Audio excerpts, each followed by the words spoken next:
your host, Abraham. And I'm Shane. We are a psychology podcast. We talk about all of the things that people do, and in the month of October, we focus those efforts on the spookier side of things. Ooh, and this one is so spooky because this one's a very meta spooky thing. It is a meta spooky thing. For our mini episodes this year, we decided in October we were going to tackle a bunch of little phobia things. And we've sort of have a little bit of a theme going on with fear, generally speaking, as that seems to relate to spooky things. And so today we are talking about phobophobia. Yeah, phobophobia, which is the fear of being afraid. Anyway, if you would like to support what we do, you can join us on Patreon, pick up some merch, leave us a rating and review, tell a friend, and I'll talk more about those as we get toward the end of this. But also, we usually release these mini episodes, these little bite-sized, smallish episodes every Monday, and then our full-length episodes come out on Wednesdays. But let's dive into our topic here because we're on a clock. We're on the clock. I know. We're going to start off with this quote. We all know it from FDR.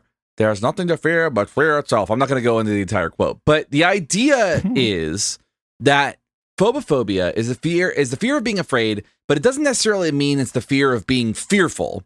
There are a couple different ways that it's described that it shows up for people. So this is how phobophobia shows up for people.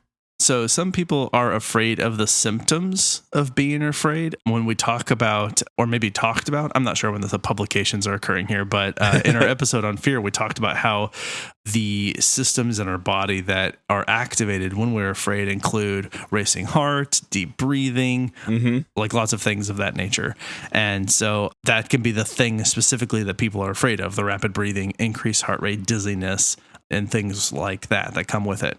That's part of it. And the other part, or the other possible way it shows up, is that people are afraid of developing an additional phobic fear. Because what you're going to learn is that, or phobic disorder, and what you're going to learn is that phobophobia is kind of like a tack on for people who already have an explicit fear. Like they are already afraid of something, they've already got this phobia, then they've got phobophobia on top of that because they are afraid of gaining another fear or having those experiences. So like when I was doing the research on this, everybody was like, this is really complex because it's not like a specific thing. It's like a layer of phobia. Yeah, it's meta, as we said. Yeah, it's meta. Now, as you might imagine, someone who has phobophobia already has another phobia because, again, they might be afraid of getting more phobias.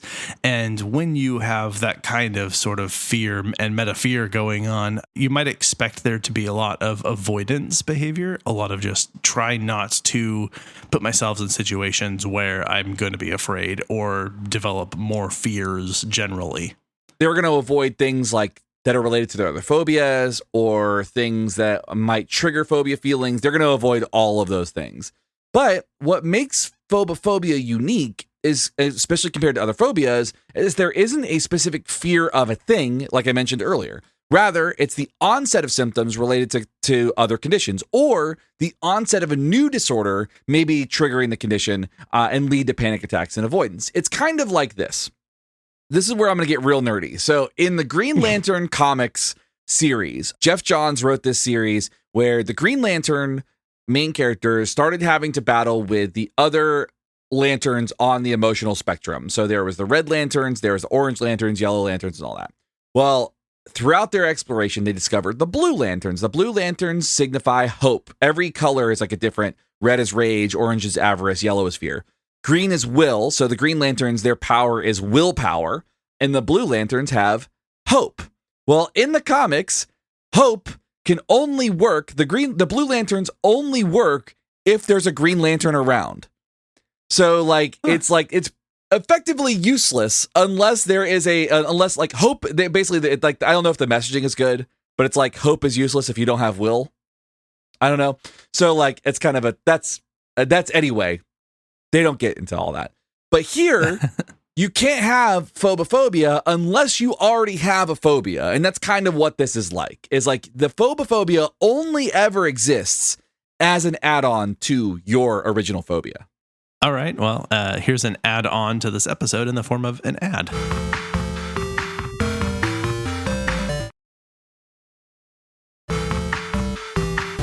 Okay, so coming back to our discussion on phobophobia here, many people who have phobophobia also have generalized anxiety disorder, or as Shane might like to call it, his spicy what ifs. Yeah, it's so fun. He's like, what if everything is terrible? It's like, yeah, that's how it goes. It's fun. And that is my joke about the quote from the only thing we have to fear is fear itself. Is I'm like, that sounds like generalized anxiety disorder. It does, doesn't it? So how do we treat this? Well, from psychology, most of the treatments for this are specific to panic or anxiety disorders. They include cognitive modifications. They look at exposure therapy and coping skills like relaxation and breathing control strategies. So a lot of things you might see in the anxiety world or panic disorder world, you're going to see for the same treatments here in this phobia world. Very fair. Yeah. And then we also have some interesting tidpoints. Tidpoints? Yeah. As I sometimes call them. You always say it. You always say tidpoints. Tidpoints. Take-home points and tidbits. Tidpoints. Yep. Anyway, so stress hormones might actually be related to lessened fear responses and symptoms. If you are stressed out and have higher levels of cortisol, you are less likely to experience fear symptoms. And I think that would probably register for some people. Yeah. I feel like that's almost the ethos in the Saw movies in a way. Yep. In a 2010 study by De Quervain and colleagues, 2010, they tested a placebo and cortisol administration prior to exposure therapy for patients with a fear of heights, and found that those who had taken the cortisol prior to exposure reported reduced fear and less anxiety about the exposure than those who didn't. It's counterintuitive in a way to me, but I also kind of see it. I think when you're in a situation where you kind of have to fight for your survival, or where you are elevated and escalated as if you were in a situation of survival, that like things that are not immediately present are just less relevant overall anyway. Sure. You know what I mean? I could see that side of it. I was surprised to think that because I think of like when I'm stressed out, I feel like everything is like my experience is more heightened. So like I feel like I am more likely to have an increased heart rate or rapid breathing or something like that because I am stressed out and I feel like I'm elevated. So like to me, I was reading that, I was going, that's a weird thing to think. Like if I'm more stressed out, I'm less likely to experience fear responses. But it does make sense from that side too, where it's like, well, the fear response is in relation to something that's not here. I'm more stressed out. That's not relevant. So I'm not going to have the experience related to that thing, you know? Maybe the primary working ingredient, if you will, is almost more like distraction than it is stress. Sure. In the instances where it helps with fear, I'm not sure. But anyway. Yeah. That's a thing.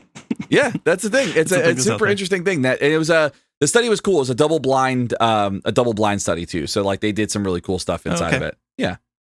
All right. Very good.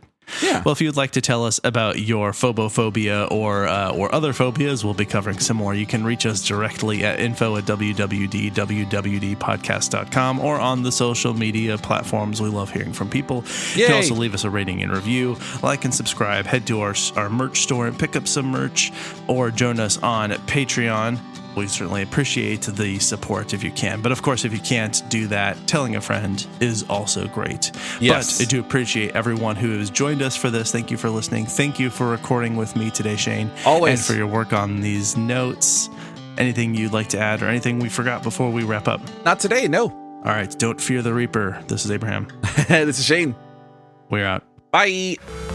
You've been listening to Why We Do What We Do.